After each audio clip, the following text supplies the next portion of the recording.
for the week. Sales was slow and stop frontin'. You ain't never hold weight, man. You dogs is petite. Creep, you feel froggish and leap. Don't get the milli grab. Loaded, squeezed, and popped off your lily pad. Dipset, Taliban, we really spaz. But Eastside G, non-trade really bad. What's good? It's your boy 2K here. Before I get into this video, man, I want to give a couple shout outs, you know what I'm saying, to subscribers that's been here from the beginning, you know, through the ups and downs, my layoffs, you know. Cats be waiting 3-5 months and shit for a video that I said I was going to previously do. You know, the thing is with me, I'm always going to do what I say I'm going to do, you know what I'm saying. I might not do it that week, you know, that month, might be a couple months down the road, but it's always going to happen. And regardless, you know, these cats been here from the beginning. You know what I mean? Now, if I don't shout your name out, it's not because I forgot about you. It's because I'm about to go straight off the dome. You know what I'm saying? So maybe next time when I do shout outs, I'll compile a list so I can get everybody that I feel, you know, deserves to be shouted out. Now, these are just a couple cats that I always notice in the comment section, or I've, you know, talked to me privately. Praise the channel, you know what I'm saying, whatnot. My man Willie the Kid, you know what I'm saying, I can't forget about him. Willie the Kid over at Eastwood Boxing, you know what I mean, he's been pushing the channel since the beginning, you know what I'm saying. He told me, he said, yo, when I first watched one of your videos, I heard you cursing. I was like, oh yeah, I gotta fuck with this nigga. You know, so real recognize real, you know what I mean, that's what that's about.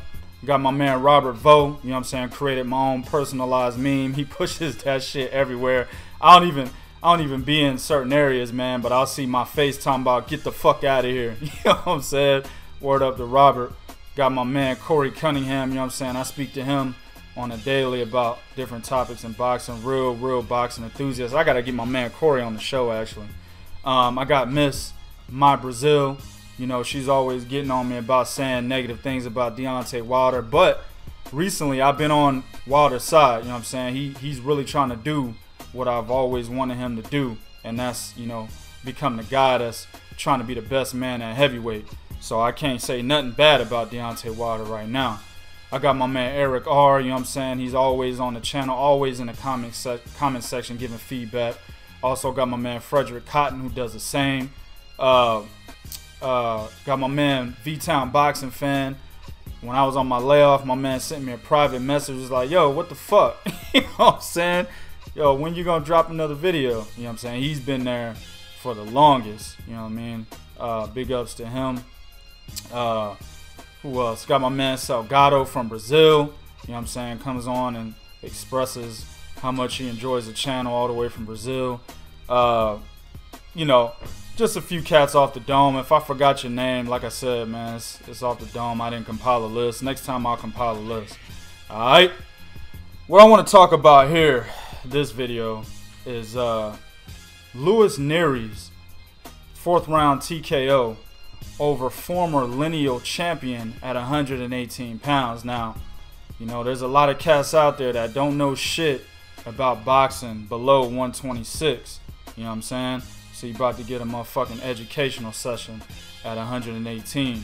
My man Shinsuke Yamanaka was attempting his 13th title defense against Luis Nery this past Tuesday. He has been a champion longer than Luis Nery has been a professional.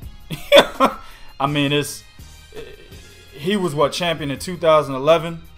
Luis Nery had his debut in professional boxing in 2012. That's how motherfucking dominant this dude has been. And en route to, you know, being champion and having 12 successful title defenses, you know what I'm saying, he beat the likes of Malcolm Tunicao, who was at one point seen as one of the best fighters in the division. You got my man Anselmo Moreno. I really like this dude. Like I said before, man, back in 2012, before Abner Mares gone in his ass, I was telling niggas, Anselmo Moreno is Floyd Mayweather, nigga. He's Floyd Mayweather at the lower weights. Ain't nobody fucking with him. Then Abner Mares pretty much brought my ass back to reality. But he was still a contender in the division when Shinsuke fought him twice. First fight was very close. A lot of people thought Moreno won the fight. So, you know, Yamanaka did what Floyd Mayweather did with Jose Luis Castillo, rematched him and beat the shit out of him. But Yamanaka did better because he knocked him out. He beat Thomas Rojas, who is really the Orlando Salido of the lower weights. He's got like 13 losses or some shit like that, and like 30 wins. I'm not looking at his record right now, but you know, he's got double-digit losses, but he's beaten a lot of the top level fighters, and he was champion at one time when he still had double-digit losses. So he was a respectable contender. And then of course he's beaten Victor Archinyan, who was once regarded as one of the best fighters in boxing. You know what I'm saying? A lot of other fighters that he's beaten, good contenders and whatnot. But he was, like I said, he was the lineal champion at 118 going into this fight. Watching this shit, there's two things here. This fight is a perfect example for all you young cats out there that aspire to be boxers. This is a perfect example of noticing what works for you and continuing to execute what works for you, right? Now, the thing is with Shinsuke Yamanaka, this motherfucker is a southpaw. Luis Nery's a southpaw, right?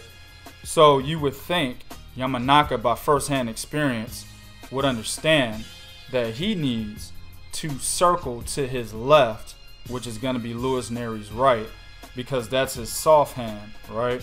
His power punch is going to come from the left side. So you would think by experience that he would do that, but he kept circling to the left. And Luis Nery noticed that. So in this fight, his left hand was fucking money. You know what I'm saying? It got to, let me say, the first round looked, Yamanaka looked good. Luis Nery landed some nice shots. You know what I'm saying? That kind of hurt Yamanaka momentarily. But Yamanaka, for the most part, he was dictating the pace with his jab. He landed a couple straight left hands. You know what I'm saying? Luis Nery was really trying to get acclimated to what Shinsuke Yamanaka's good at doing, and that's good at setting traps and boxing from the outside. Let me expand on that. Shinsuke Yamanaka is probably one of the best fighters in boxing at setting traps. I'm not saying that he's comparable to the upper echelon fighters that are masters at setting traps, but he's definitely one of the best fighters at setting traps, especially at the lower weights. And Luis Nery looked as if he knew about this in the first round. But the thing is, he noticed what Yamanaka was doing that was a problem, and he kept circling to his left side. Another thing in this fight, knowing when to go for the kill. Luis Nery was really wild at times, but he always consistently kept throwing the fucking left hand. It was either a left hook or a straight left hand. Yamanaka had no fucking answer for that. And it was primarily because he kept circling to his right, which was Luis Nery's left hand side, right? And then he also, when he'd throw the jab, he wouldn't bring it home immediately. He'd throw the jab and then keep it probably, you know, parallel or perpendicular anyway to his shoulder. So Luis Nery would time the jab. As soon as he'd get hit by the jab, because he would get hit by it almost every time, he would just come right over the top with a left, either a straight left hand or a left hook. He'd dip a little bit to his left side, come up with a left hook. And it landed on Yamanaka almost 100% of the time. And it hurt Yamanaka almost 100% of the time. Hell, Nery was hurting Yamanaka with his fucking jab. You know what I'm saying? I think it was round 2. Yamanaka stepped in, threw the jab. Luis Nery slipped it, came with his own jab, hit him square. It kind of buckled Yamanaka a little bit, and then he started backing up. And then that's when Luis Nery came over with a fucking straight left hand and landed that as well. Then he tried to clean it up, but he couldn't do it. Yamanaka was very game. He got out of trouble in that scenario. But going into the 4th round, man, Yamanaka was backing up into the ropes. Luis Nery threw a fucking left hook. Bam, landed it. Yamanaka starts backing up. Luis Nery knows he's hurt. He's coming forward. He's throwing left hooks. Left hooks first. Then he's either going to the body or he's coming up with a right hook. Then he comes with another left hook. He always set everything up with the left hand. He kept setting that shit up knowing he was going to land that every single time. You know what I'm saying? So, good fight. I think I had Nery up 3 rounds to 1, or I might have had it 2-2. Nevertheless, it was still some close rounds because Yamanaka was still dictating the pace. You know, Luis Nery was doing some waiting, trying to time Yamanaka.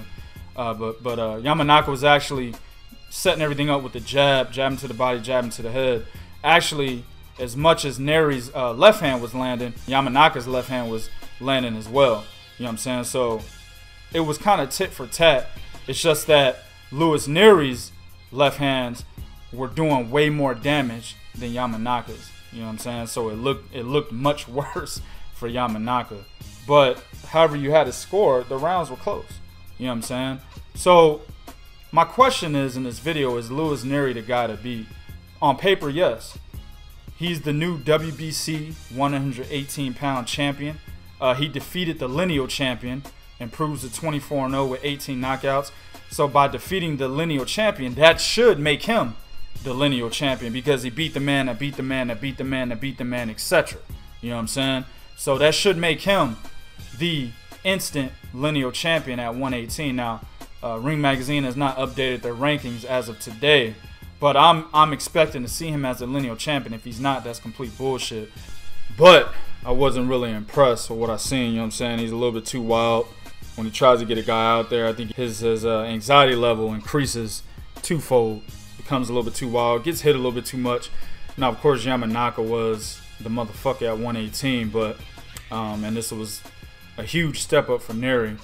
But I still think he gets hit a little bit too much for my taste. You know, you got guys at 118 like Zolani Teat, you got ZZ, you got Juan Carlos Payano. You know what I'm saying? Those guys are excellent fighters.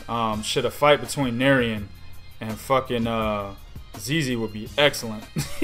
I mean, you got two motherfuckers that can be overly aggressive in the ring. That'd be something like a war. You know what I'm saying? You also got the newly crowned champion, the English cat that beat Lee Haskins, Ryan Burnett, who's actually getting ready to fight ZZ coming soon. And a fight I think he's about to get his ass knocked out in. Ryan Burnett and Luis Nery could be a good fight. You know what I'm saying? But like I said, on paper, you know, he's the guy to beat, defeating the long reigning lineal champion. But skill-wise, I think there's quite a few cats at 118 that give him some trouble. Another thing, you see a lot of rematches at the lower weights when guys who are dominant fighters finally get beaten. You know what I'm saying? Over I guess a length of time of their dominance, right? You've seen that with Takashi Uchiyama and Jezreel Corrales. Corrales came out of nowhere, knocked out Uchiyama, I believe, in the second round. Then they had a rematch, and Jezreel Corrales kept the title.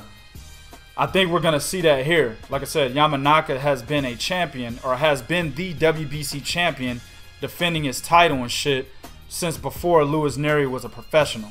So with that said, also with Yamanaka's status, pound for pound rankings, they had him, Ring Magazine had him at number 10. I think on my list, which is what I created before Roman Gonzalez lost to Rungvisai, I had Yamanaka at number 8. You know what I'm saying?